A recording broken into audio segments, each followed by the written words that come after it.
noite, irmãos. Boa noite. Que alegria nós podemos estar reunidos mais uma vez, mais um domingo.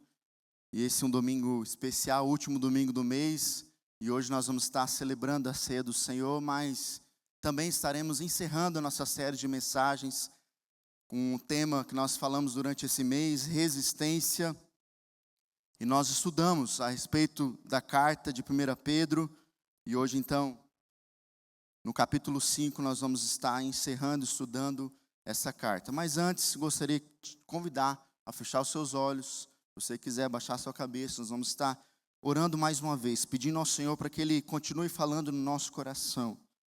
Nós vamos estar meditando na palavra dEle, ela é verdade, não é uma opinião de alguém, a opinião do Felipe ou da Betel, mas sim refletindo naquilo que Deus deixou a nós através da palavra dEle. Por isso, permita que o Espírito Santo continue falando ao teu coração. Deus, nós estamos aqui prontos para ouvir sua voz. Para nós é um privilégio podermos estar reunidos mais um domingo e cantando ao Senhor. Mas acima de tudo, Deus, para nós é um privilégio poder ter a liberdade de nos reunirmos, Deus, e estudar a tua palavra. Que o Senhor fale em cada coração, Deus, neste momento. Que a tua palavra seja pregada e essa verdade possa nos libertar. Essa é a nossa oração, em nome de Jesus. Amém. Amém. Irmãos, hoje, então, nós chegamos ao fim da nossa série de mensagens. E eu acredito que, estudando esse último capítulo, nós vamos poder, basicamente, resumir toda a série nesse último capítulo e refletir exatamente que, durante toda a carta, Pedro, ele escreveu aos cristãos que estavam sofrendo, que estavam vivendo sob pressão. Se você for... Até convido você a ler na sua casa a carta de 1 Pedro. Você vai, nós já lemos e durante essa série nós vimos o sofrimento daquelas pessoas que estavam perdendo bens, estavam perdendo muitas vezes amigos, familiares, porque eles estavam servindo ao Senhor e se dizendo seguidor de Jesus. Então eles enfrentavam rejeição, acusações, injustiças, perseguições. E até mesmo um pouquinho além da carta de 1 Pedro, naquele período, muitos cristãos seriam mortos. E essa era a grande preocupação de Pedro. Não era simplesmente que eles suportassem mais alguns dias. Pedro ele não estava tão preocupado porque o sofrimento deles estava muito grande. Pedro estava realmente, ele queria que eles permanecessem fiéis ao Senhor, mesmo em meio aos dias difíceis. Que eles permanecessem fiéis até o fim. Porque, irmãos, começar bem, isso é muito fácil. Durante uma corrida, por exemplo, quem gosta de correr, de praticar algum exercício assim, você pode até começar correndo bem. Mas realmente o que importa é como você irá terminar. E na vida cristã também é assim. Se a gente for ver várias pessoas que passaram pela nossa igreja ou pela sua vida, que se diziam cristãs, ou que se diziam seguidoras de Jesus, mas diante do sofrimento, diante às vezes de alguma dificuldade, seja no relacionamento dentro de uma igreja, ou seja diante de uma dificuldade familiar, ou seja diante de qualquer dificuldade, muitas pessoas acabam se afastando. E Pedro ele está preocupado exatamente com isso. Diante de tudo aquilo que aquela igreja estava enfrentando, que aquelas igrejas estavam enfrentando, que aquelas pessoas estavam enfrentando de perda, de sofrimento, Pedro ele se preocupa, olha, vocês precisam permanecer fiéis ao Senhor. Por isso, irmãos, a grande pergunta dessa série não é apenas como sobreviver a semana ou a uma semana difícil. Talvez você venha dia após dia procurando uma resposta no domingo, para que você possa vencer uma luta. Eu quero dizer para você que a palavra de Deus, ela confronta as nossas vidas e claro que ela também conforta as nossas vidas. Mas a intenção deste momento de Pedro, diante daquele sofrimento, era como nós podemos permanecer firme na fé até o fim da caminhada. E é isso que Deus nos leva a pensar, como que eu posso permanecer fiel? Como que você pode permanecer fiel? Porque às vezes aquela chama do primeiro amor, aquele entusiasmo de estar na igreja, de viver em comunhão, de buscar a Deus, de orar, talvez já até acabou um pouquinho dentro do seu coração. Mas Pedro ele nos convida nesta noite a pensar como que nós podemos permanecer. Porque não importa, quero dizer isso nessa noite, não importa muitas vezes como você começou a sua caminhada cristã. Mas irmãos, o que importa realmente é como nós vamos terminar. E Pedro, ele nos leva a essa reflexão, como que nós vamos permanecer firmes. Pedro, ele encerra a sua carta mostrando a nós que a perseverança cristã não acontece de maneira automática. Nós precisamos cultivar atitudes espirituais. Por exemplo, se você quer ter uma saúde, ter um físico melhor, manter sua saúde em dia, você precisa cultivar hábitos, não é verdade? Não tem como você achar que você vai ter uma saúde ok se você comer todo dia hambúrguer, pizza. A gente queria isso? Eu queria, irmãos, mas na vida não é assim. Para a gente manter uma vida saudável, precisa ter uma consistência e você permanecer, uma alimentação, exercício, tudo isso. E a vida cristã, para a gente permanecer, precisa também cultivar atitudes espirituais. Pedro, ele não escreve, irmãos, para prometer uma vida sem sofrimento. Eu já tenho falado aqui na igreja várias vezes que a vida, nós vamos sofrer. Nós vamos passar por dificuldades, mas Pedro agora, ele quer nos ensinar a como nós vamos permanecer fiéis diante das tempestades. E é interessante porque esse mesmo Pedro, ele se afundou na tempestade. Esse mesmo Pedro, ele falou para Jesus que ele não negaria Jesus, que ele não ia deixar Jesus. E agora ele está escrevendo para aquela igreja o seguinte: olha, vocês precisam permanecer. Vocês precisam se manter firmes. Porque certamente Pedro experimentou isso na sua vida, que era necessário permanecer fiel e firme ao Senhor. E no capítulo 1, então, nós falamos sobre a esperança viva. Nós falamos a respeito desse Cristo que morreu, ressuscitou, e Pedro levou aqueles irmãos e nos levou naquela primeira mensagem a refletir que nós temos uma esperança que vai além de um político, de um partido político, que vai além de uma promessa de um pastor, que vai além de uma igreja, que é um Jesus que vive, amém? A nossa esperança está no Cristo que vive, e hoje até mesmo nós vamos celebrar isso, porque Ele não está na cruz, Ele não está pregado numa cruz, Ele está vivo.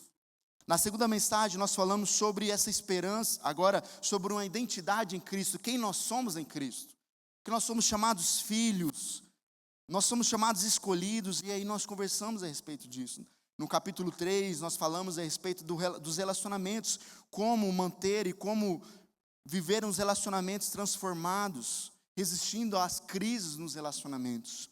No capítulo 4, na semana passada, nós falamos sobre o sofrimento por causa da fé. Como que nós podemos também permanecer, resistir diante do sofrimento. Agora, no capítulo 5, nós vamos encerrar essa série falando sobre isso, como resistimos até o fim. Então, se o tema é resistência, nós vamos encerrar falando sobre isso, como nós podemos resistir até o fim. A minha oração e meu desejo para você é que você, assim como eu, que a gente consiga permanecer fiel até o fim. Mesmo diante das tentações, onde esse mundo, nós falamos nessa série, esse mundo que nos oferece tantas coisas, mesmo diante, hoje mesmo nós vamos falar a respeito do diabo, que quer nos derrubar, que quer nos atacar, como que nós podemos permanecer? E o primeiro ponto, como nós podemos permanecer, é resistimos caminhando em humildade. Irmãos, Pedro, ele escreve para várias igrejas. E dentro daquelas igrejas existiam líderes, pastores, homens que estavam ali liderando. E Pedro, ele começa o capítulo, se você for ver, abrir sua Bíblia aí, ou pelo seu celular, Pedro, ele começa falando sobre os líderes. Qual deveria ser a atitude dos líderes daquelas igrejas? E o texto diz o seguinte: e agora, uma palavra a vocês, presbíteros das igrejas. Eu também sou presbítero, testemunha do sofrimento de Cristo. Eu participarei de sua glória quando ela for revelada ao mundo inteiro. Como presbítero, faço esse apelo: cuidem do rebanho que Deus lhes confiou. Irmãos, é muito significativo que Pedro, ele começa falando aos líderes. E nessa noite a gente tem alguns líderes aqui dentro da nossa igreja, mas também talvez você exerça uma liderança na sua casa, você como pai, você como mãe. Porque o líder não é somente aquele que tem um posto, que agora você é líder dentro de uma igreja, dentro de uma comunidade. Você como pai, você também precisa exercer uma influência como líder na vida dos seus filhos. Agora, uma igreja, uma família que está enfrentando pressão, precisa de líderes espiritualmente saudáveis. Quando uma comunidade, irmãos, quando uma igreja, e naquele contexto, quando aquela igreja que atravessava um sofrimento, irmãos, a liderança ela pode sim ajudar a igreja a permanecer firme, ou pode também aumentar ainda mais as feridas. Se a gente for ver, por exemplo, em várias igrejas, talvez você que está aqui nessa noite, você foi ferido por uma igreja. E o vídeo, no início do nosso culto, a gente passa aquele vídeo falando, talvez você que já foi ferido por uma igreja, nós queremos exatamente te pedir desculpa, porque a nossa intenção não é ferir, a nossa intenção é em ser um instrumento de Deus para curar as feridas do seu coração. Mas uma liderança que não está sendo sob uma autoridade de Cristo, ela pode exercer uma influência onde vai ferir pessoas. E Pedro, ele está escrevendo ali para aquela igreja, dizendo o seguinte: olha, vocês que são presbíteros, vocês que exercem uma liderança perante esses irmãos, vocês precisam entender que o rebanho é de Deus. Irmãos, a igreja não é minha. A igreja não é do pastor Gustavo, a igreja não é do Gerson, a igreja não é da diretoria, a igreja não é nossa. Nós temos falado isso aqui, ontem nós tivemos a assembleia e nós repetimos diversas vezes, porque um dia eu sou substituível. Todos nós somos substituíveis. Agora, existe um lugar que eu e você nós não somos substituíveis. Sabe onde que é? Na sua casa. Você como pai, você como mãe. Por isso que o que Cristo pode fazer nas nossas vidas, nós precisamos entender que o rebanho, a igreja é dele, assim também como os filhos que você tem, são um presente de Deus. Assim também como o seu trabalho que você tem, que exerce uma função, é um presente de Deus. Assim também tudo que você vive, você e eu, nós precisamos entender que tudo que nós temos é um presente de Deus, a qual Deus nos confiou e nós somos mordomos. O que é um mordomo? O mordomo é aquele que cuida de alguma coisa que não é sua. E a Bíblia deixa muito claro que um dia nós vamos prestar contas daquilo que Deus deixou em nossas mãos. Agora eu como pastor, eu vou prestar conta diante daquilo que eu tenho ensinado à igreja. Mas você também, você vai prestar conta. Talvez não como líder aqui dessa igreja, mas como líder da sua casa, no seu trabalho. Você como cristão, como discípulo de Jesus, você vai prestar conta. Então, Pedro, ele escreve isso dizendo, olha, o que vocês têm é de Deus. É o rebanho que Deus lhes confiou. Então, os filhos, é os filhos que Deus lhes confiou. O trabalho é o trabalho que Deus lhes confiou. Tudo é Deus confiando a você e a mim, para que a gente seja mordomo, cuidando daquilo que Deus nos entregou. Agora, a humildade, irmãos, ela começa na liderança. Pedro, ele apresenta 3 contrastes, irmãos, muito interessantes, porque ele começa a falar sobre esse rebanho, sobre essa liderança. E Pedro, ele fala que nós devemos servir não por obrigação, mas de boa vontade. Ele vai dizer, olha, cuidem dele, desse rebanho, de boa vontade e não por obrigação. Irmão, o ministério, aquilo que eu faço aqui não deve ser apenas um peso no sentido de pressão ou um dever religioso. É possível sim servir na igreja e passar por dias difíceis, mas ao mesmo tempo, irmãos, nós temos um Deus a qual agora nos apresenta esse rebanho, que nós não fazemos isso por obrigação, mas sim de boa vontade. É possível, irmãos, continuar cumprindo uma função dentro de uma igreja, mas interiormente, dentro do seu coração, você está cansado, desanimado. E Pedro, ele não ignora, irmãos, esse cansaço dos líderes. Imagine, às vezes eu passo uma luta aqui na igreja e compartilho com alguns irmãos. Agora imagine o seguinte, imagine aquela igreja, os líderes daquela igreja passando perseguição. A luta que eles estavam enfrentando. E Pedro, ele diz, então é isso, olha, vocês precisam fazer isso não por obrigação, mas de boa vontade. Pedro nos lembra, irmãos, que o cuidado do rebanho, da igreja, deve nascer de um coração rendido ao Senhor. E essa tem sido a minha oração dia após dia, mesmo com as minhas falhas. Porque, irmãos, eu sou pecador. Mas mesmo diante das minhas falhas, eu oro e falo, Deus, o rebanho não é meu, é do Senhor. Os filhos, ontem foi aniversário, hoje é aniversário do meu filho. O Pedro não é meu, o Samuel não é meu, é do Senhor. Assim também você, diante de tudo que você tem, é do Senhor. Como que você está cuidando disso? Por isso que nós devemos fazer não por obrigação, mas de boa vontade. Outra coisa, o que Pedro vai nos falar é que nós devemos fazer não por ganância, mas com desejo de servir. Você pode acompanhar na sua Bíblia que ele vai dizer que agora não visando ao que podem obter, mas com o desejo de servir. Irmãos, o ministério ele não existe para alimentar a vaidade. Sabe aqueles pastores que gostam de status, influência, vantagem pessoal?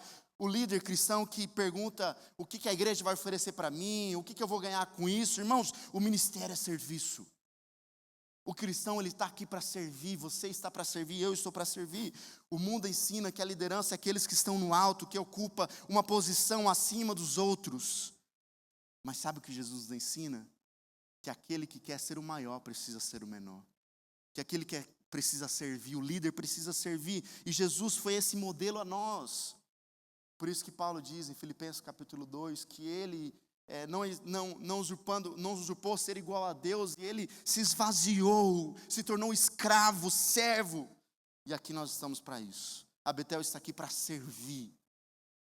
Os voluntários estão aqui para servir. A igreja Betel está aqui para servir. Outra coisa também, ele vai dizer que nós não devemos cuidar do rebanho, não dominando, mas sendo exemplo. Pastores que gostam desculpa irmãos, mas gostam de ter os irmãos, os membros na coleira, de dominar a vida deles. Já conheceu líder pastor assim? O que Pedro está dizendo é o seguinte: olha, não abusem da autoridade que receberam sobre os que vocês foram confiados, os seus cuidados, mas guiem o rebanho com o seu bom exemplo. Então, Pedro, ele não diz que a liderança não possui autoridade, irmãos.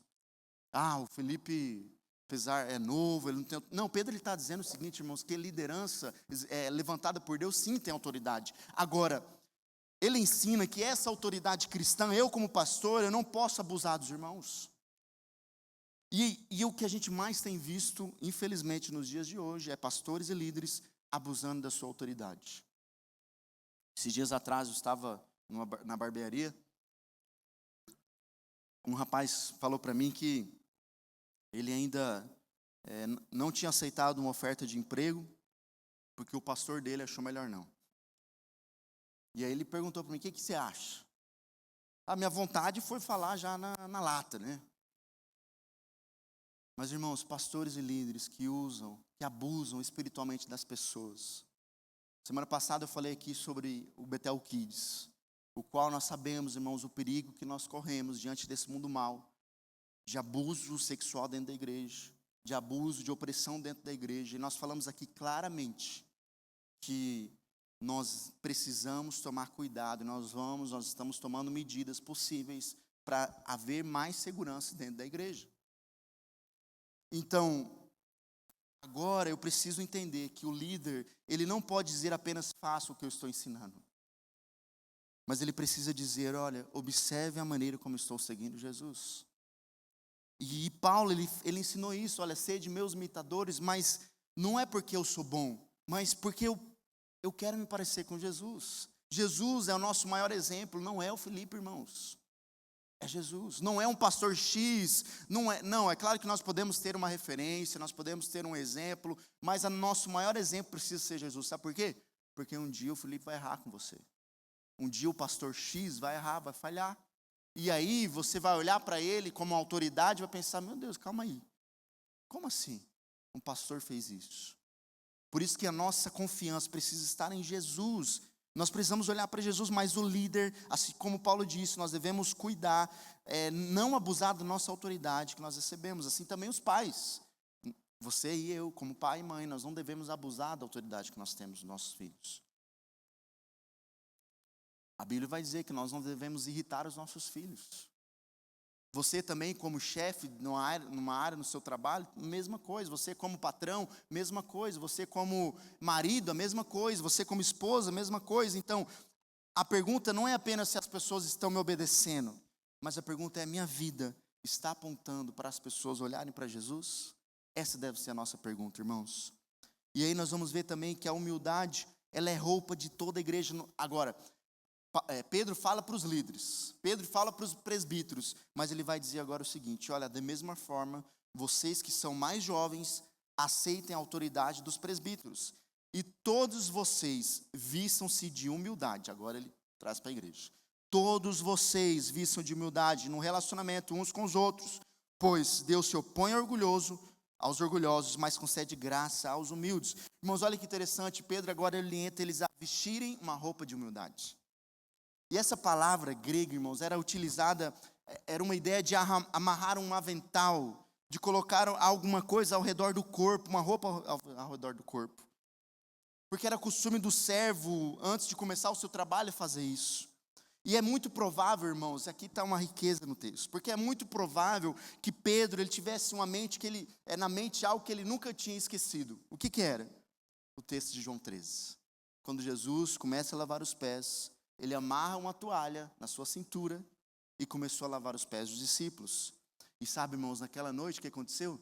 Pedro tentou impedir de Jesus lavar os seus pés. Mas Jesus mostrou, irmãos, para Pedro e mostrou para mim e para você, mostra para nós, que no reino de Deus, grandeza não é ocupar lugar mais alto.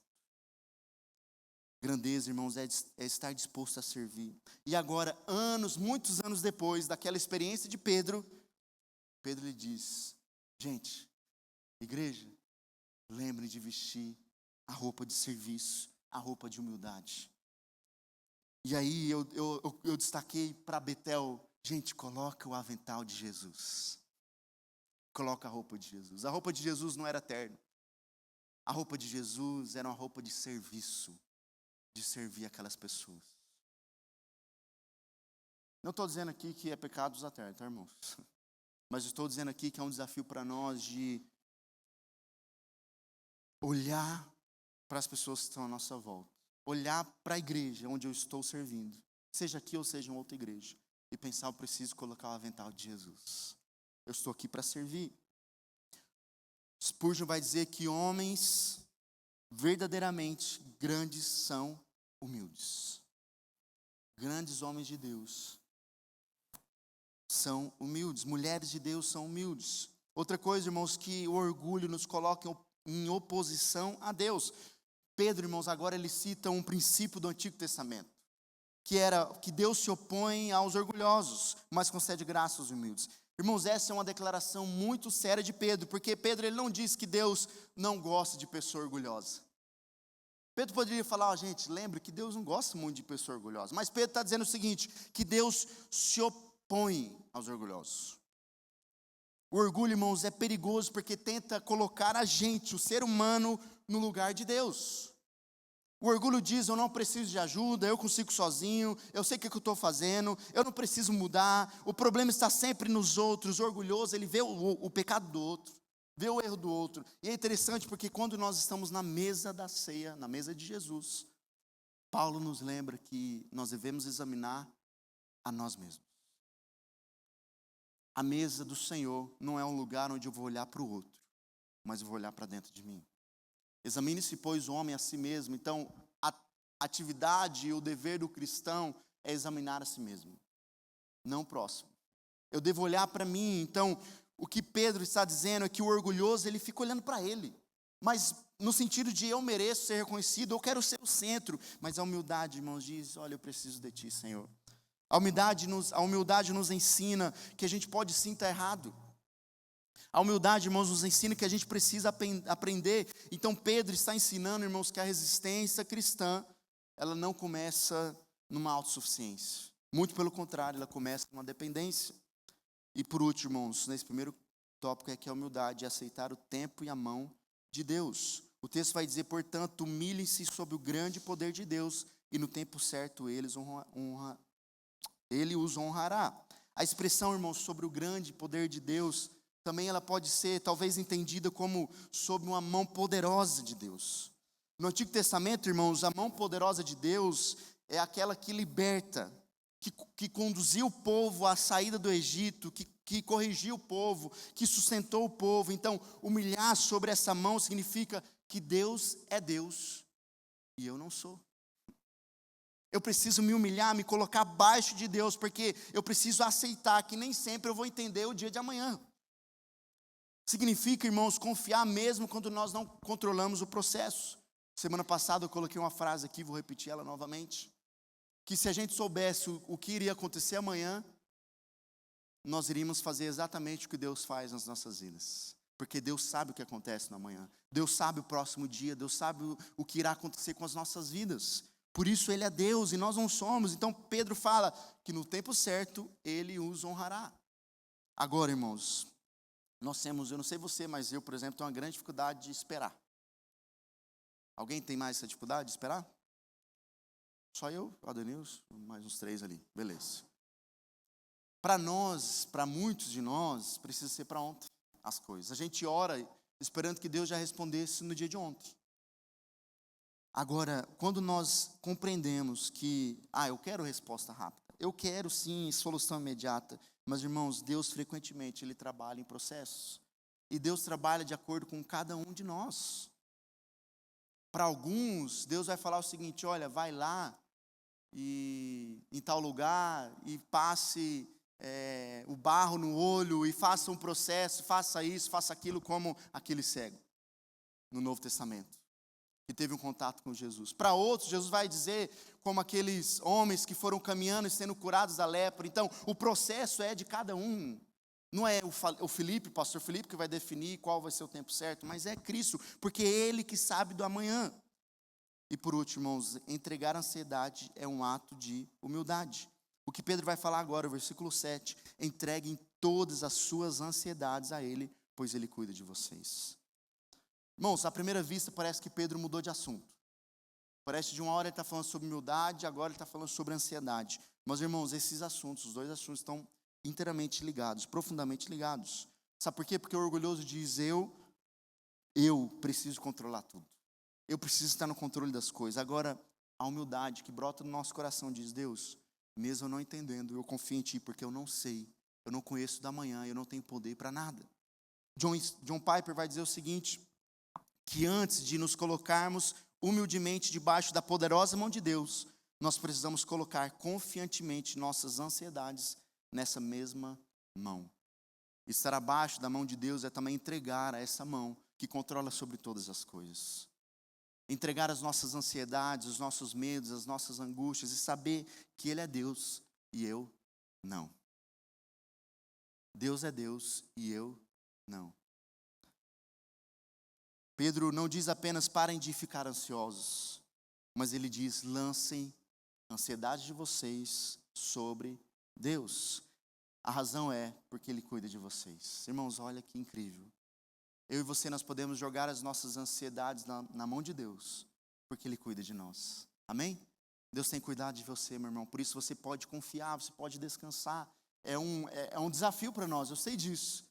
Mas, irmãos, olhar para esse Deus que é todo poderoso, nós podemos estar abaixo dessa mão e sermos cuidados. Então, a base, irmãos, do nosso descanso não é a ausência de problemas, mas sim o cuidado de Deus. Deus está conosco em todos os momentos, e nós precisamos confiar nisso. Nós vivemos, irmãos, uma cultura que valoriza muito a aparência, a força. As pessoas, elas sentem que precisam demonstrar que estão bem a todo momento. Você dificilmente vai postar um dia difícil da sua vida na rede social, um dia que você está mal. Na maioria das vezes, as pessoas postam o quê? Coisas boas, que estão fortes, que estão bem. Todos parecem felizes. Se você abrir as redes sociais, está todo mundo bem. Todo mundo parece estar vencendo na vida, não é verdade? Você olha a rede social, meu Deus, o Brasil não tem crise não, está todo mundo ganhando, todo mundo vencendo, está todo mundo para cima. Agora, muitas vezes, irmãos, por trás daquela imagem da rede social, existe alguém, uma alma cansada. E eu e você, nós precisamos humildemente dizer, eu não estou bem. Eu preciso de oração, eu preciso de ajuda, eu preciso conversar, eu preciso mudar, eu não consigo carregar isso sozinho. Então, uma igreja humilde, irmãos, não é uma igreja de pessoas perfeitas, mas sim, irmãos, é uma igreja onde pessoas imperfeitas podem confessar os seus pecados, as suas fraquezas e encontrar graça. E é isso que nós queremos a cada dia para Betel.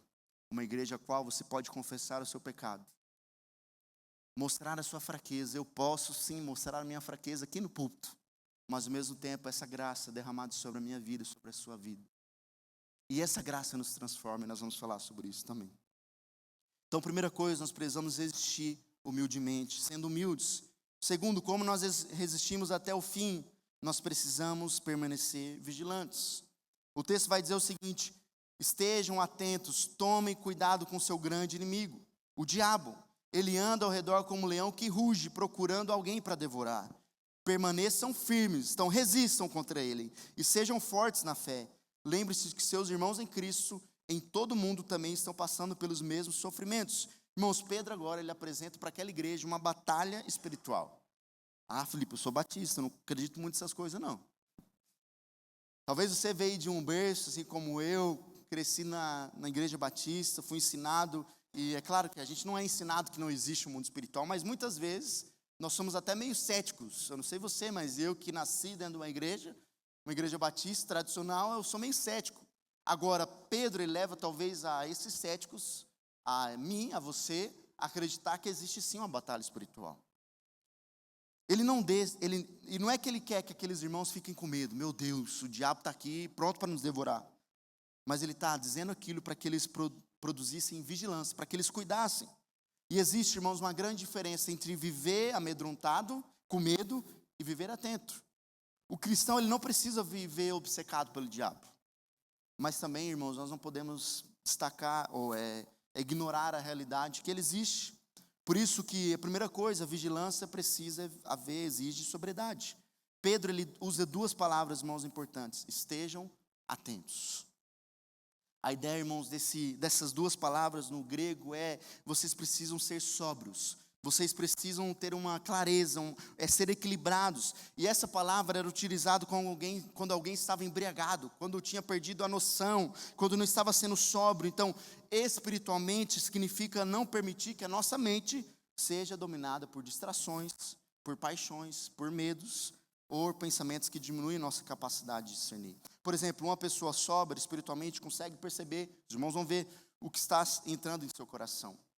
Quando eu sou sóbrio, quando eu estou atento, eu preciso ver aquilo que está dominando a minha vida.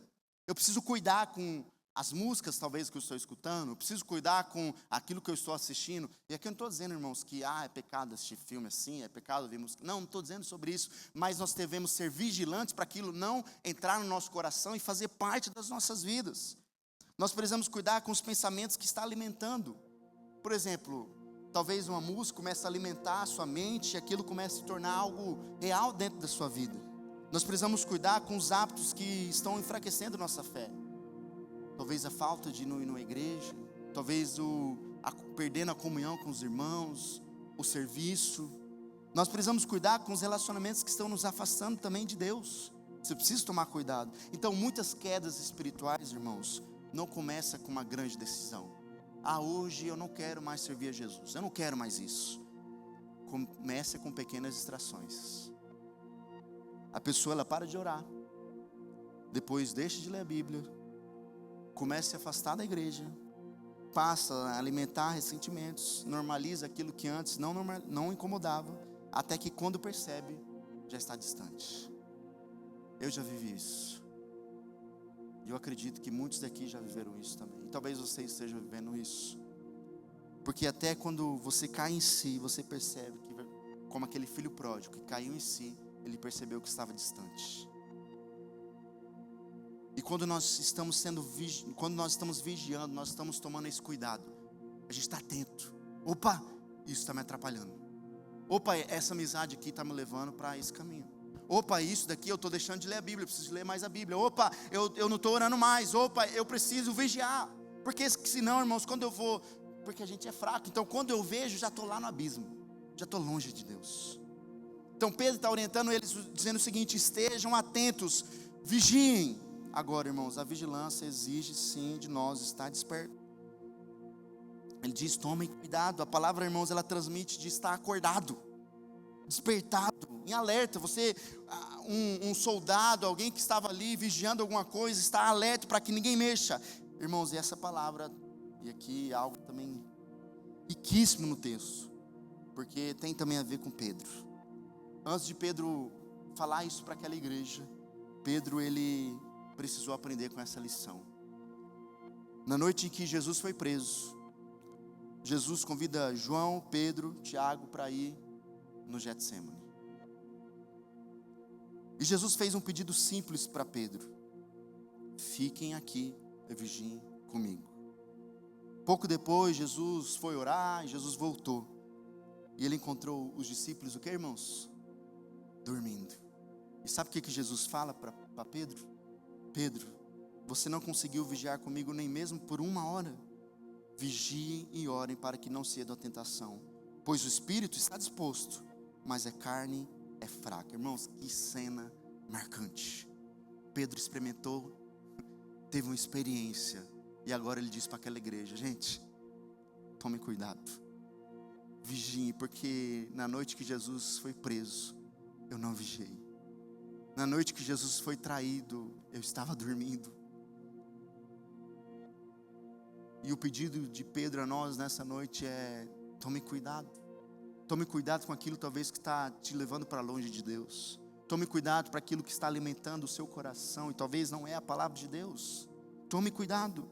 Pedro, irmãos, ele confiava demais em si mesmo. E Jesus conhecia esse coração. Pouco depois de Pedro dormir, de Jesus morrer, ser preso, Pedro escreve para a igreja: não repita meu erro. A queda de Pedro, irmãos, não aconteceu apenas naquele momento que ele negou Jesus, mas que começou na sua autoconfiança, na falta de oração. Jesus estava orando e os discípulos estavam dormindo, com incapacidade de conhecer sua fraqueza, com distância de Jesus. Por isso, irmãos, vigilância não é estar desconfiando de todos, mas é reconhecer que a gente é vulnerável, que a gente é fraco, que se a gente não permanecer firme, a gente vai ser levado. Em terceiro lugar, irmãos, o inimigo é real, mas não é soberano. Pedro, irmãos, ele chama o diabo de seu grande inimigo. Agora, a palavra diabo significa acusar. Aqui está errado, tá? Não estejam atentos não, é seu grande inimigo. A palavra diabo significa acusador ou caluniador. Irmão, Satanás, ele trabalha para acusar, para dividir, para enganar, para tentar, para desanimar, para enfraquecer a fé, para distorcer a visão que temos de Deus. Então tudo isso, o diabo trabalha para isso. O diabo não trabalha para você ficar pobre não, tá? Talvez até para você ficar rico, porque daí você perde de si mesmo. O diabo não trabalha para você perder o emprego não, viu? Talvez até para você ganhar uma promoção, porque daí você vai ser autossuficiente. O diabo, irmãos, ele está ao nosso redor, pronto para devorar. Ele acusa, ele divide. Então Pedro, ele compara o diabo a um leão que ruge, procurando alguém para devorar. Famílias estão destruídas, porque o diabo entrou e destruiu. Homens e mulheres que não estavam atentos, que dormiram, que assim como Pedro, deu uma cochilada, e quando viu já era tarde demais. O leão, irmãos, observa, ele está à procura de quem está isolado, de quem está distraído, de quem está ferido, de quem está enfraquecido, de quem está afastado do grupo. Irmãos, o objetivo do diabo, do inimigo, não é apenas causar o desconforto, mas ele quer o quê? Devorar. Isso significa, irmãos, que ele quer destruir a sua fé. E aqui não é devorar vai trazer uma doença para você. Não, o objetivo de Pedro, que ele está falando, é que ele vai devorar a sua fé. Ele vai acabar com a sua fé. Esse é o objetivo do diabo, entenda isso. O inimigo, irmãos, não é igual a Deus. Pedro não está ensinando que Satanás tem poder ilimitado. O diabo não é onipotente, não é onisciente, não é onipresente. Ele é uma criatura rebelde que foi derrotada por Cristo. E isso limita a sua soberania, porque Deus é soberano e ele não. Por isso que o cristão, irmãos, não deve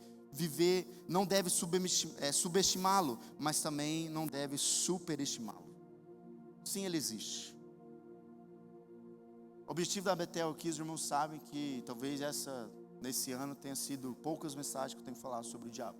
Até porque a Bíblia fala sobre o diabo. Mas o objetivo, irmãos, do diabo, não é que a gente fique falando dele, mas é sim que a gente durma, que a gente dê um lugar para que ele entre e destrua as nossas vidas. Por isso, nós precisamos resistir, permanecendo firmes na fé. Pedro não diz fujam apavorados, ele diz permaneçam firmes contra ele e sejam fortes na fé. E a palavra resistir, irmão, significa manter em posição, então ser vigilante, resistindo.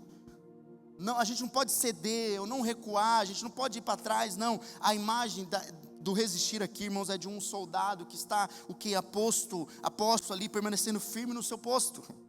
Agora, como nós resistimos? Não é uma fórmula secreta. Eu não quero aqui dizer para você que existe uma forma para você resistir.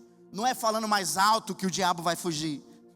Não é você viver obcecado por manifestações espirituais. Mas Pedro diz que a gente vence ele como? Sendo forte na fé, fortalecendo a nossa fé. Então sabe como a gente pode vencer o inimigo, irmãos? Bíblia e oração, vida com Deus. O diabo não tem vez, amém? O diabo não luta contra Deus, viu? Esses dias, foi domingo passado, eu conversei com alguém aqui e falei isso, não existe essa luta de Deus contra um outro ser. Jesus já venceu. E nós estamos pregando e vivendo isso aqui hoje. Jesus venceu. Agora, eu e você, nós ainda estamos lutando. E se a gente ceder, se a gente dormir, ele pode nos atacar. O inimigo, irmãos, tenta isolar. Deus os coloca em comunidade. É interessante porque Pedro, ele diz, lembre-se de que seus irmãos em Cristo, em todo o mundo, também estão passando pelos mesmos sofrimentos. Então, por que Pedro diz isso, irmãos? Porque o sofrimento, ele pode trazer uma sensação, como eu disse domingo passado, de isolamento. Que só eu passo por isso, ninguém entende, minha luta é diferente, ou aquela igreja tem muito problema, ou isso, o pastor é isso, o pastor é aquilo. Mas, irmãos, Pedro está dizendo o seguinte, olha, lembre dos irmãos, existe uma igreja que também sofre. O inimigo, irmãos, ele tenta nos isolar para ampliar a nossa dor, mas Pedro, ele diz, você faz parte de uma família. Existe uma igreja, você precisa estar em comunhão com esses irmãos. Isso não diminui o seu sofrimento, eu sei disso. Estar aqui não diminui o seu sofrimento, não diminui o meu sofrimento. Mas deixa eu dizer, quando você está em comunidade, quando você está aqui, você não está sozinho. Existem irmãos, existem pessoas que você pode contar. Nós precisamos de pessoas, irmãos, que oram com a gente, que nos corrijam, que nos encorajam em dias difíceis, que percebam quando a gente está nos afastando, quando a gente está dormindo. A gente precisa de pessoas, irmãos, para a gente para nos lembrar da verdade, para que caminham do nosso lado. E aí, como nós existimos? Em terceiro lugar e último, nós existimos confiando na graça de Deus. Então, primeiro, seja humilde. Seja humilde. Segundo, não durma, vigie. E agora, Pedro termina dizendo, confie na graça de Deus. Ele vai dizer, Deus em toda a sua graça os chamou para participar de sua glória eterna por meio de Cristo Jesus. Assim, depois que tiverem sofrido por um pouco de tempo, Ele os restaurará, os sustentará e os fortalecerá, e os colocará sobre um firme alicerce. A Ele seja o poder para sempre. Amém. Irmãos, esse é o clímax da nossa série, é o ponto mais alto da série de mensagens desse mês. Porque Pedro, ele falou sobre sofrimento, nós falamos aqui. Falou sobre liderança, nós falamos aqui. Sobre humildade, sobre ansiedade, sobre vigilância, sobre a batalha espiritual. Mas agora ele nos lembra que a última palavra não pertence ao sofrimento. A última palavra pertence à graça de Deus. Por isso ele diz a Deus, o Deus é o Deus de toda graça. Pedro chama de o Deus de toda graça, irmãos. Isso significa, irmãos, que toda a provisão necessária para a nossa salvação vem de Deus.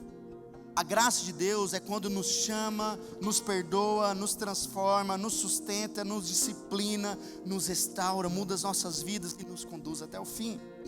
A vida cristã, ela começa pela graça de Deus, ela continua pela graça de Deus e até o fim será pela graça de Deus. Nós não somos apenas pecadores salvos pela graça. Nós somos cristãos sustentados diariamente, diante de tantas coisas que a gente passa, pela graça de Deus. Como se Deus dissesse, olha, eu salvei você, agora se vire sozinho. Não, agora não é assim. A mesma graça que te salvou, que me salvou, a mesma graça que derramou o sangue na cruz, agora nos sustenta diante de dias difíceis. Tim Keller vai dizer o seguinte, acho que não está a frase de Tim Keller aqui, mas vai dizer, está ali embaixo. Não somos salvos pela graça para depois vivermos para nossas próprias forças. Toda a vida cristã é vivida pela graça de Deus. Tudo, do início ao fim, nós vivemos pela graça. Não é pelo meu poder, não é pela minha força, mas nós dependemos dessa graça. Por isso, irmãos, que nosso chamado é maior que o sofrimento. O texto vai dizer, Pedro dizendo, olha, que Deus o chamou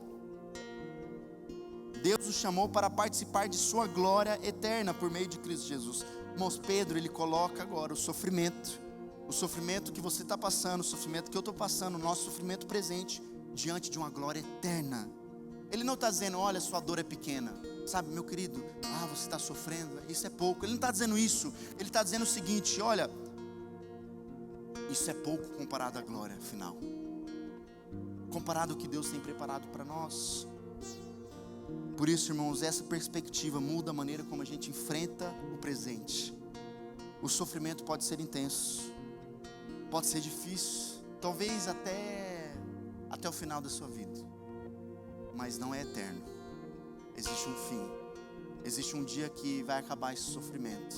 Por isso que na eternidade nós não vamos sofrer, amém? Nesse lugar que Deus tem preparado para nós. Por isso, irmãos, que o sofrimento tem um prazo. Pedro diz, olha, depois que tiverem sofrido durante algum tempo. Ele não diz talvez sofram. O sofrimento fazia parte da realidade daquelas pessoas ali de 1 Pedro.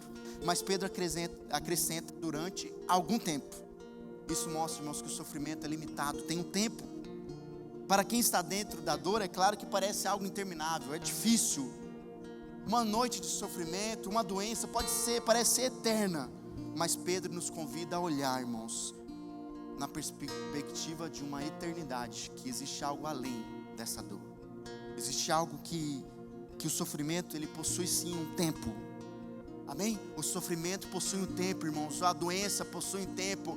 A crise familiar possui um tempo. As dores possuem um tempo. Mas Pedro está dizendo, a glória de Deus é eterna. A dor é real, irmãos, mas ela não é definitiva para mim e para você. Deus, ele está agindo mesmo quando nós não percebemos.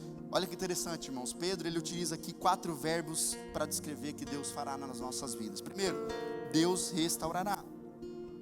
Essa palavra, irmãos, pode ser como algo que Deus está consertando algo quebrado nas nossas vidas. Ele está colocando algo novamente em seu devido lugar. Então, essa é a ideia de remendar uma rede rasgada ou ajustar um osso deslocado.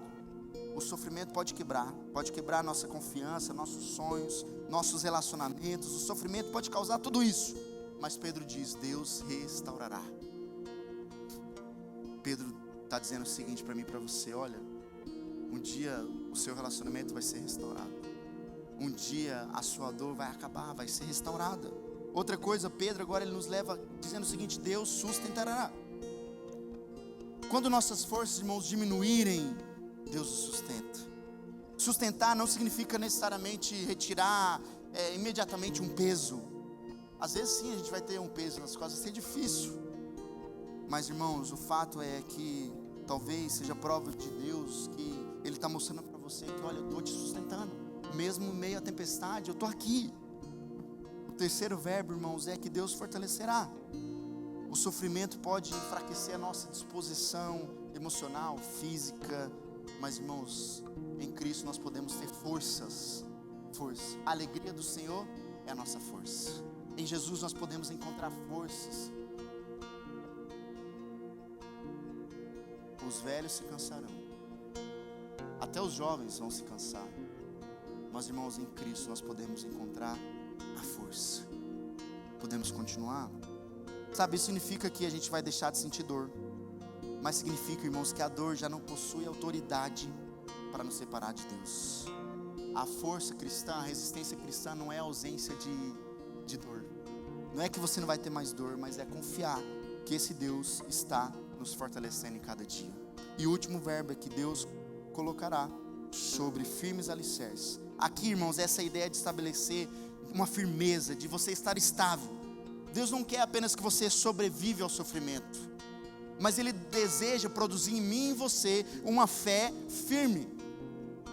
Por isso que nós passamos por muitos sofrimentos, porque através dos sofrimentos nós fortalecemos a nossa fé. Por isso que o sofrimento ele pode abalar algumas estruturas do relacionamento, de um casamento, de uma igreja. Pode abalar a estrutura espiritual, sim, muitas vezes das nossas vidas. Mas, irmãos, esse Deus, Ele coloca a nossa fé sobre um firme alicerce. Por isso, irmãos, aqui nós vamos ver que todos os verbos têm Deus como sujeito. Observe, Deus restaurará. Quem, irmãos? Quem? Quem vai sustentar? Quem vai fortalecer? Quem vai firmar? Então Pedro, ele não está dizendo que vocês podem restaurar, vocês podem fazer isso, vocês podem produzir força, vocês podem ficar firme. Não, Pedro está ensinando para aquela igreja, diante de um sofrimento, falando, olha, é Deus que vai fazer na vida de vocês. É Deus que está restaurando, é Deus que está sustentando, é Deus que vai fortalecer a sua fé, é Deus que vai colocar a sua fé firme num alicerce. Então é sobre tudo, sobre Jesus. Não é sobre nós, irmãos. A gente não consegue, a gente é fraco.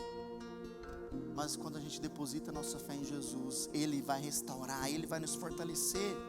Por isso, nós precisamos permanecer firmes nessa verdadeira graça. Pedro escreve terminando dizendo o seguinte: escrevi e enviei esta breve carta com a ajuda de quem? Do Silas, a quem considero um irmão fiel. Meu propósito ao escrever foi encorajá-los e lhes garantir que estão experimentando de fato a verdadeira graça de Deus. Permaneçam firmes nessa graça. Esse versículo resume a nossa série. Permaneça firme. Aonde? Nessa graça. A graça é o lugar onde nós devemos ficar, onde nós devemos permanecer. Quando você peca, volte para a graça. Quando você sofre, descanse na graça. Quando você está fraco, estiver fraco, quando eu estiver fraco, esteja firme na graça. Quando a gente perseverar, persevere nessa graça, porque a graça, irmãos, nos sustenta em dias difíceis. Desde cedo, irmãos, a gente aprende sobre que a gente precisa provar o nosso valor, que a gente precisa produzir, que a gente precisa alcançar coisas grandes na vida, que a gente precisa demonstrar competência. E essa mentalidade que muitas vezes tem entrado na nossa vida espiritual. A gente começa a pensar que Deus só vai nos amar, ou só vai nos sustentar quando a gente for bom o suficiente, quando a gente fizer coisas para Ele, quando a gente der dízimo, quando a gente trabalhar para Ele, quando a gente não faltar um culto. Mas, irmãos, o Evangelho diz que a nossa relação com Deus não está fundamentada em nosso desempenho. Isso é libertador, porque não importa o que você faça ou deixa de fazer, o que te sustenta, o que te restaura, o que te fortalece, o que te coloca firme é a graça de Deus. É isso que está, a vida cristã está fundamentada, irmãos, na obra de Cristo. Não é sobre um pastor, não é sobre uma igreja, é sobre o que Jesus fez por mim e por você. Por isso, Pedro, ele começou a carta falando sobre uma esperança que está viva. E ele termina a carta escrevendo sobre a graça. Essa esperança que está viva foi porque existia uma graça, a graça de Deus sobre as nossas vidas. Pedro nos chama então a gente lembrar que a gente vai permanecer sendo humildes, vigiando e confiando nessa graça. E hoje Deus está me chamando para não fingir que a gente é forte, não para a gente ficar postando lá que a gente consegue todas as coisas, mas Ele está nos chamando para admitir que sim, a gente está sofrendo, está difícil, mas isso não é fracasso, porque no tempo certo a glória de Deus será revelada a todos nós, e Ele vai nos restaurar, Ele vai nos livrar, e Ele vai nos sustentar. Por isso, se aproxime de Cristo, se aproxime de Jesus, porque essa verdadeira graça, eu e você, nós precisamos permanecer firmes nela. Amém? Por isso a cruz, irmãos, é a resposta de tudo isso, para toda essa mensagem.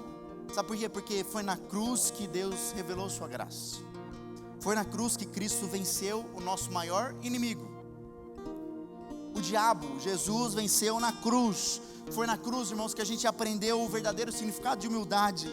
E é na cruz, irmãos, é olhando para a cruz que a gente encontra força para permanecer firmes até o fim. Por isso, neste dia nós separamos para participar da ceia do Senhor. E este é o momento onde nós relembramos aquilo que Jesus fez na cruz em nosso lugar. E se você já compreendeu esse amor, essa graça, se você já entendeu o que Jesus fez, está fazendo na sua vida, eu quero convidar você rapidinho para sair do seu lugar, para pegar do cálice, que nós vamos estar participando agora deste momento da ceia do Senhor. Então, você que já compreendeu, pode se levantar do seu lugar. Você quiser participar com a gente dessa mesa, sinta muita vontade para participar conosco.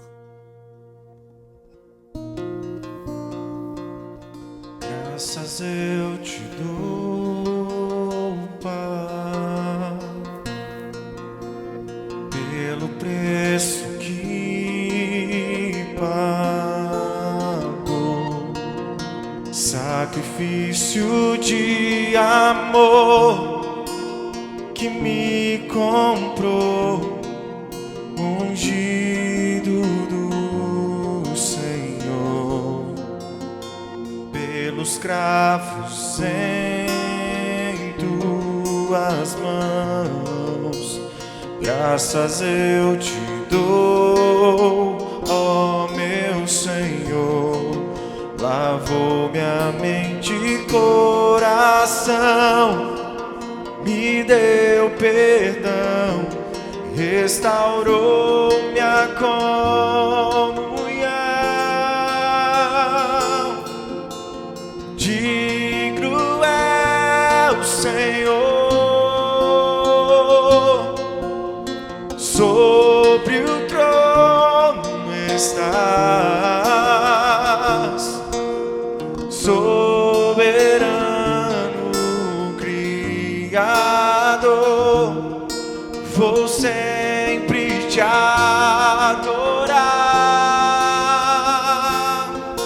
elevo minhas mãos ao Cristo que venceu,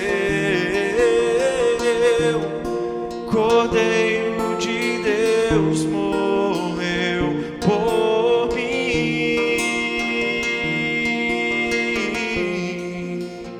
mas ressuscitou.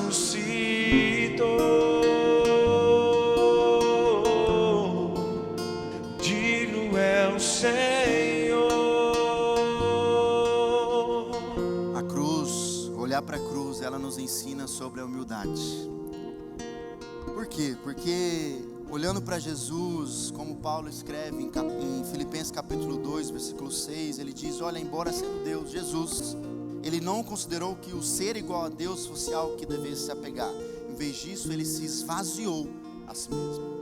O Cristo agora, que é o Senhor, ele poderia usar a sua posição como Deus e talvez não morrer uma morte de cruz, vencer todas aquelas pessoas que estavam levando ele até a cruz. Ele poderia derrubar todos aqueles soldados, mas essa morte foi morte de cruz humildemente. Ele se entregou. Por isso, irmãos, quando nós olhamos para a cruz, nós percebemos uma grande verdade: é que nós não conseguimos nos salvar. Você não consegue, eu não consigo. Nenhuma obra que eu pudesse fazer seria suficiente para me colocar na eternidade, no céu. Nenhuma religião seria suficiente, nenhum esforço seria suficiente. Precisou Cristo vir ao mundo para resolver esse problema, para se entregar em nosso lugar. Por isso, irmãos, que a cruz, ela precisa destruir o nosso orgulho, porque na cruz nós entendemos que nós precisávamos de um Salvador. É por isso, irmãos, que nos aproximando da cruz, nós precisa brotar no nosso coração a humildade, que nós não somos melhores, que nós dependemos, que nós somos fracos, nós precisamos de um Salvador. Agora também na cruz, irmãos, nós entendemos que precisa haver vigilância. Sabe por quê? Porque quando Jesus ele foi levado ao Calvário, quando nós olhamos para a cruz, nós percebemos que o pecado nunca é pequeno. Aquilo que muitas vezes nós tratamos como algo sem importância, é só um pecadinho, é só uma mentira, é só um engano, é só falando mal de alguém, mas é só um pouquinho que eu estou fazendo. Irmãos, esse pouquinho que você faz, que eu faço, que eu cometo, levou Jesus para morrer na cruz. Esse pouquinho. Por isso, irmãos, que Jesus ele disse no Getsemane: olha, vigiem e orem, para que vocês não cedam à tentação, porque foi por causa de pecadinho, foi por causa de pecadão, foi por causa de todos os pecados que Jesus morreu na cruz. Por isso nós devemos vigiar.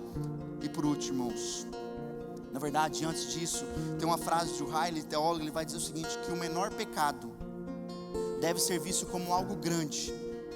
O menor pecado que você comete deve ser tratado como algo grande, porque foi necessário o sangue de Cristo para expiar o seu pecado. Por isso que você e eu, nós devemos tratar, mesmo que seja um pecadinho, mesmo que seja só uma tentaçãozinha, como algo sério, porque foi isso que levou Jesus na cruz. Por isso, irmãos, eu e você, a cruz, nós precisamos olhar para a cruz, porque a cruz é a maior expressão da graça de Deus. Pedro terminou dizendo o seguinte: esta é a verdadeira graça de Deus, permaneçam firmes nela. Irmãos, onde essa graça foi revelada de forma mais clara? Na cruz. Foi na cruz que Jesus demonstrou amor. Foi na cruz que não apenas Ele nos perdoou, mas Ele pagou o preço do nosso pecado. Foi na cruz que Ele não apenas ofereceu esperança, mas Ele abriu um novo caminho para que a gente pudesse agora nos aproximar dEle. Por isso, irmãos, que a ceia nos lembra que nós somos sustentados pela mesma graça que foi derramada no Calvário. É por isso que eu e você, nós devemos permanecer firmes. A nossa esperança, irmãos, não está na nossa capacidade de permanecer, mas sim a nossa esperança está viva. Jesus foi pregado na cruz, Jesus morreu, mas ao terceiro dia Ele ressuscitou. Por isso, neste momento convido você pode abrir, em cima está ali o pedacinho do pão, a bolacha, você pode estar retirando.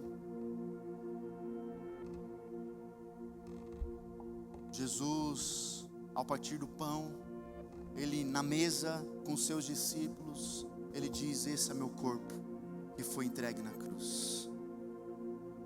O corpo de Jesus que foi esmagado, que foi moído pelo meu e pelo seu pecado.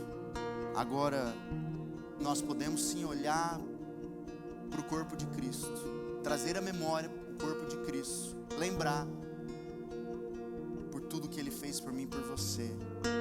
Comer desse pão nos traz à memória o corpo que foi entregue na cruz em nosso lugar. Eu convido você então a comer do pão neste momento.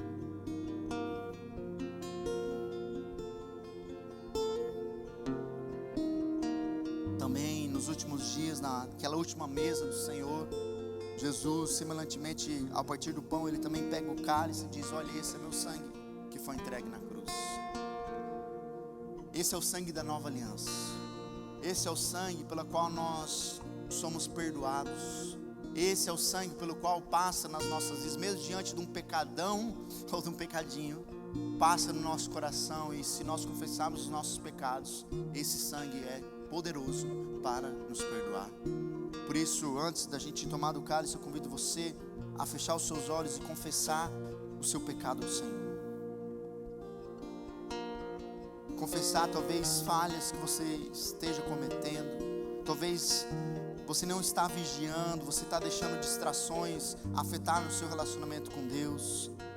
Talvez problemas que têm surgido na sua vida, que você tem colocado a sua expectativa, a sua esperança somente em resolver o problema, e tem esquecido talvez que há um Deus que não simplesmente Ele quer resolver o seu problema, mas Ele quer restaurar a sua vida, Ele quer te sustentar, Ele quer cuidar do seu coração.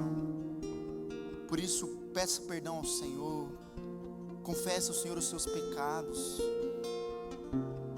Há um lugar, nesse lugar da mesa, um lugar onde há verdade, não há mentira, e é nesse lugar que nós somos chamados para confessar os nossos pecados.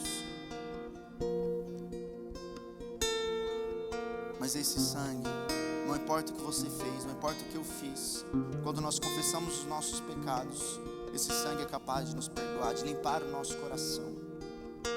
Por isso eu convido você agora a pegar o cálice e, em memória, o sangue de Jesus que foi derramado na cruz, tomar, lembrando do sangue da nova aliança, do perdão de Deus sobre as nossas vidas. Sinta a vontade agora de tomar do cálice.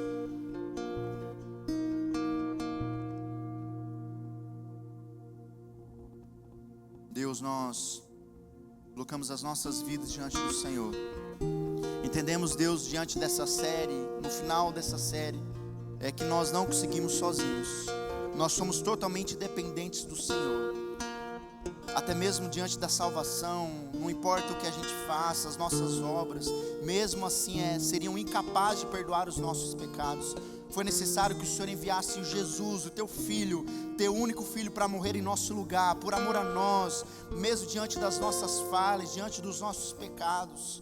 Agora nós podemos encontrar o perdão no Senhor, nós podemos ser restaurados pelo Senhor, ser fortalecidos pelo Senhor, porque um dia o Senhor morreu, mas Deus, ao terceiro dia o Senhor venceu a morte. O Senhor venceu o diabo, o Senhor venceu o inimigo, e agora nós podemos encontrar no Senhor a esperança viva, porque o Senhor está vivo. E nós podemos esperar, Deus, que mesmo diante de todo o sofrimento, um dia, Deus, nós vamos subir aos céus, nós vamos estar diante do Senhor, face a face, cantando, celebrando, e ali não haverá choro, não haverá dor. Na Tua presença nós vamos ser totalmente restaurados pelo Senhor. Por isso, Deus, que essa mensagem não seja apenas algo que nós sabemos e falamos aqui domingo após domingo, mas que seja uma verdade nas nossas vidas. Que haja sim o perdão dos nossos pecados, mas também que a gente perdoe. Que haja sim uma esperança diante do sofrimento, mas também, Deus, que se a gente passar pelo sofrimento, que a gente confie, que mesmo talvez se o Senhor não fizer aquilo que nós estamos orando e pedindo, mas o Senhor está no controle de todas as coisas. E a nossa esperança não está aqui nessa terra, está no alto. Por isso, Deus, nós te agradecemos, porque até aqui o Senhor tem nos sustentado, até aqui o Senhor tem cuidado de nós. Nos leva em paz e segurança para os nossos lares. Que essa mão poderosa, a qual Pedro falou para aquela igreja e hoje falou para nós, que a gente possa descansar e confiar que essa mão é capaz de fazer o que o Senhor quiser fazer. Por isso, Deus, nos leva em paz e segurança para os nossos lares. Deus, esteja conosco, nos abençoando, em nome de Jesus. Amém, amém, amém. Que Deus abençoe você que está nos visitando pela primeira vez. Nós amamos receber novas pessoas. O nosso desejo é que você volte outras vezes. E qualquer dúvida, você pode estar indo no Betel Book lá. Nós vamos tirar as suas dúvidas. Nossos voluntários estarão lá para te receber. Que Deus abençoe. Uma ótima semana a todos.